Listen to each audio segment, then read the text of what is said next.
यो एउटा हाई हो नि, हाई किन माथि छ हाई हो, यसलाई हामी रातो अक्षरमा बनाउँदा यो माथि छ हाई हो नि त, टपमा छ। अनि यो लो हो किनभने घटेर बटममा आयो, यसलाई हामी लो भयो, यहाँ लो भयो एउटा हेर्नु, यो लो भयो नि त किनभने यो बटममा आयो। त्यसपछि फेरि यो अर्को हाई हो, यहाँदेखि लोदेखि फेरि एउटा माथि बनायो, यहाँ एउटा अर्को हाई बनायो, यो बेला एउटा अर्को हाई बनायो। किन हाई भयो? यहाँदेखि यो तल्लो एरिया लो, माथिल्लो एरिया हाई, यो तल्लो एरिया लो, माथिल्लो। अब यहाँदेखि फेरि एउटा यहाँ लो बनायो, यहाँदेखि फेरि यहाँ एउटा लो बनायो ल, हैन? अनि तपाईको फेरि एउटा हाई बनायो, कहाँ बनायो? यहाँनिर फेरि एउटा हाई बनायो ल, अनि फेरि एउटा लो बनायो, कहाँनिर? यहाँनिर। यो भन्दा यो लो हो, फेरि एउटा हाई कहाँ बनायो? यो हाई बनायो ल। अब यसपछि फेरि एउटा लो कहाँ बनायो? यहाँ एउटा लो भयो, अनि त्यसपछि हाई कहाँ भयो? यो हाई भयो, फेरि लो, यो फेरि यहाँ लो भयो, यहाँ फेरि हाई भयो। तपाईहरु हाई कुन एरियामा छ, लो कुन एरियामा छ हेर्नु है त, बुझ्नु है त। यो बढ्दै गएको माथिल्लो एरियामा हाई, घट्दै गएको तल्लो एरियामा लो। अब यहाँ फेरि लो भयो,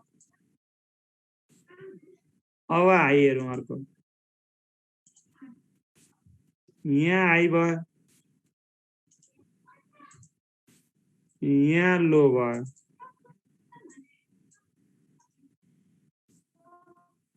यहाँ हाई भयो, यहाँ लो भयो। ल हेर्नु, हाई र लो त थाहा पायौँ। अब हेर्नु, यो हाई भन्दा यो हाई के भयो? तल भयो। यसलाई हामी ग्रीन अक्षर बनाउँ। यो हाई छ नि, यो हाई भन्दा यो तल भयो नि त, भएन? भयो, तल छ नि त। अब यसलाई हामीले लो भन्यौँ, लोअर हाई भयो। यो किन लोअर हाई भयो? यो हाई भन्दा यो तल छ, तल भएको हुनाले लोअर हाई भयो।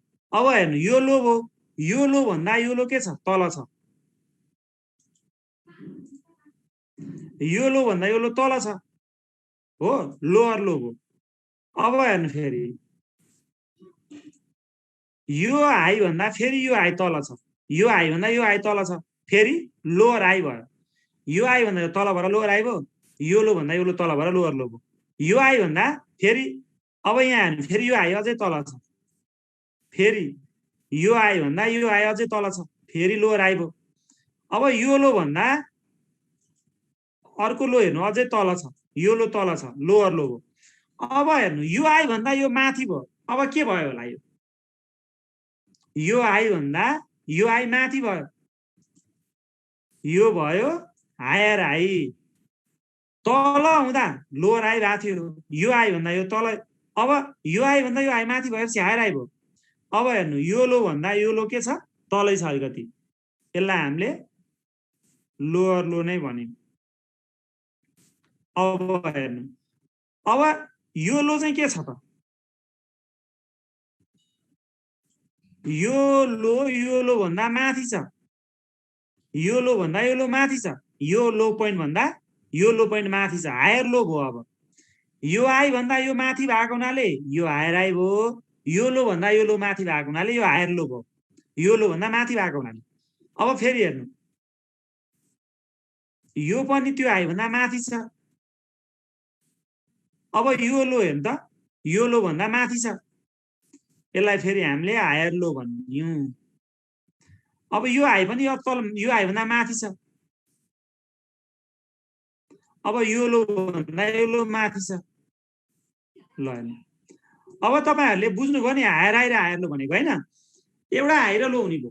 त्यसपछि कन्टिन्युमा यो लो चाहिँ यो हाई भन्दा यो तल छ भने लोअर हाई भयो, यो हाई भन्दा अर्को हाई माथि छ भने हायर हाई हुने भयो, यो पनि लोअर हाई हो, यो हाई पनि लोअर हाई हो, किनभने यो लो भन्दा तल छ। तर यो हाई भन्दा यो हाई माथि भएपछि यो हायर हाई भयो, यो लो भन्दा यो लो माथि भएपछि हायर लो भयो। यदि यो लो भन्दा यो लो अझै तल झरेको भए लोअर लो हुन्थ्यो। यसरी हेर्नु, तपाईको लोअर हाई र लोअर लो छ भने bearish market, lower high lower लो, लोअर हाई लोअर लो, एउटा लोअर हाई एउटा लोअर लो छ भने बेयरिश मार्केट हुने भयो। एउटा हायर हाई एउटा हायर लो र हायर हाई बन्यो भने बुलिश मार्केट हुने भयो। र तपाईको यदि हायर हाई र हायर लोको क्रम छैन, यदि यो हायर हाई भयो अनि यो लोअर लो भएको भए अथवा यो हायर लो भयो यो लोअर हाई भएको भए, यो क्रमिक रूपमा नभएको भए चाहिँ साइडवेज मार्केट हुन्छ। यसरी हायर हाई र हायर लो लगातार बनिरहेछ भने बुलिश मार्केट। ल हेर्नु, यहाँ पनि हायर हाई भयो हो, यो हायर हाई भयो, ल यो हेर्नु हायर लो भयो, यो हायर लो भयो। अब यो हाई हेर्नु त, यहाँको हाई हेर्नु त, तल छ नि, यो चाहिँ लो छ नि, तल छ नि त, यो हाई भन्दा यो तल छ, लोअर हाई भयो, यहाँ हायर लो नै थियो। अब हेर्नु higher high higher low bullish थियो हैन, अब यहाँ हायर लो त भयो तर लोअर हाई भयो, साइडवेज भयो।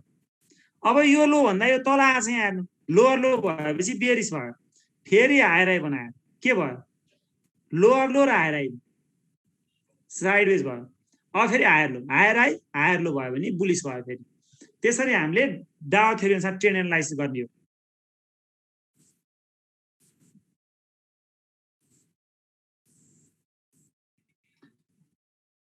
तपाईको यहाँ हेर्न सक्नुहुन्छ, यसमा यसरी हायर हाई र हायर लो बन्दै भने बुलिश हुन्छ नि, लोअर हाई र लोअर लो बन्दै गयो भने बेयरिश हुन्छ। मैले कसरी हुन्छ हायर हाई र हायर लो पनि तपाईहरुलाई एक्सप्लेन गरिहालेँ। अब